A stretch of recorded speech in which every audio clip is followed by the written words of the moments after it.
ভাৰতীয় জনতা যুৱ মৰ্চা যোৰহাট জিলাৰ উদ্যোগত 101 নং মৰিয়নি সমষ্টিৰ অন্তৰ্গত কলিয়াপানী মণ্ডল, মৰিয়নি মণ্ডল, চেলেংহাট মণ্ডল যুৱ মৰ্চাৰ সহযোগত বলমা বাগান খেলপথাৰত যুৱ সন্মিলন অনুষ্ঠিত হয়।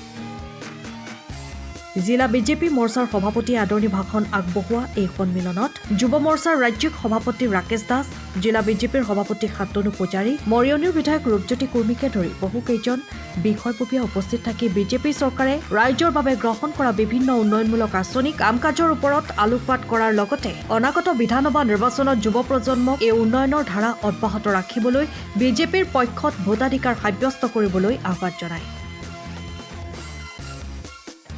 আৰু খিলঞ্জীয়াৰ অধিকাৰ সাব্যস্তৰ ক্ষেত্ৰত সদায় কাম কৰি যোৱাৰ সংকল্প লয়।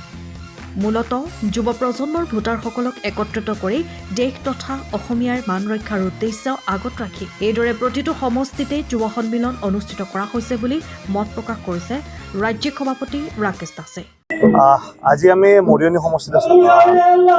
ভাৰতীয় জনতা যুৱ মৰ্চা মৰিয়নি সমষ্টিৰ উদ্যোগত আজি আমি ইয়াত যুৱ সমাৰোহ যুৱ সন্মিলন হিচাপে আমি সকলোৱে উপস্থিত আছো। ইয়াতে সমগ্ৰ অসমৰে প্ৰায় আটাইকেইটা সমষ্টিতে আমি যুৱ সন্মিলন কৰাৰ কাৰণে মানস কৰিছো আৰু ইতিমধ্যে প্ৰায় 3টা সমষ্টিত আমাৰ যুৱ সন্মিলন সম্পূৰ্ণ হৈ গৈছে।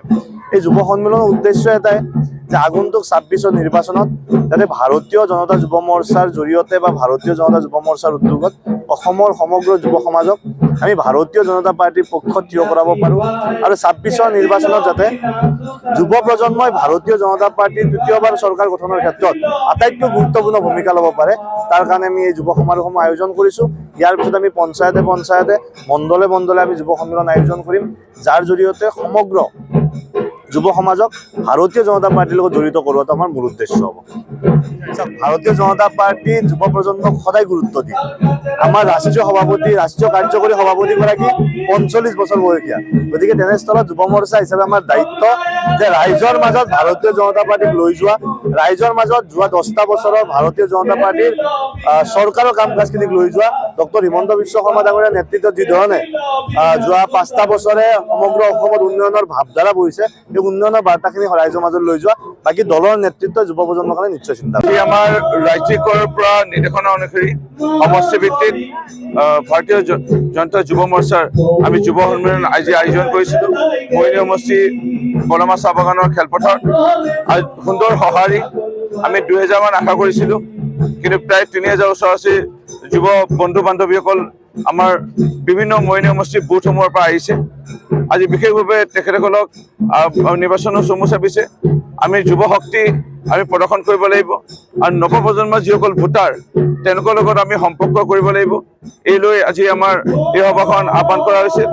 আমি খুবেই আনন্দিত, সকলোৰে ফালৰ পৰা এটা সঁহাৰি আৰু সাংস্কৃতিক কাৰ্যসূচীৰে আমি আজি এই অনুষ্ঠানটো আয়োজন কৰিছোঁ। ৰাকেশ দাস ভাৰতীয় জনতা যুৱ মৰ্চাৰ ৰাজ্য কমিটিৰ সভাপতি তেখেত আহিছে।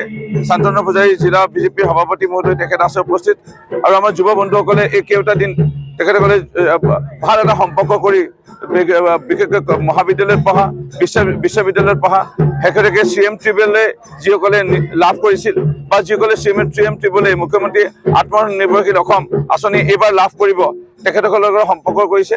সকলোৱে স্বতঃস্ফূৰ্তভাৱে ওলাই আহিছে আৰু আনন্দিত আজি এই সমাগমলৈ। সময়ৰ খবৰ সময়ত পাবলৈ ফ'ল' কৰক টাইম অফ আছাম।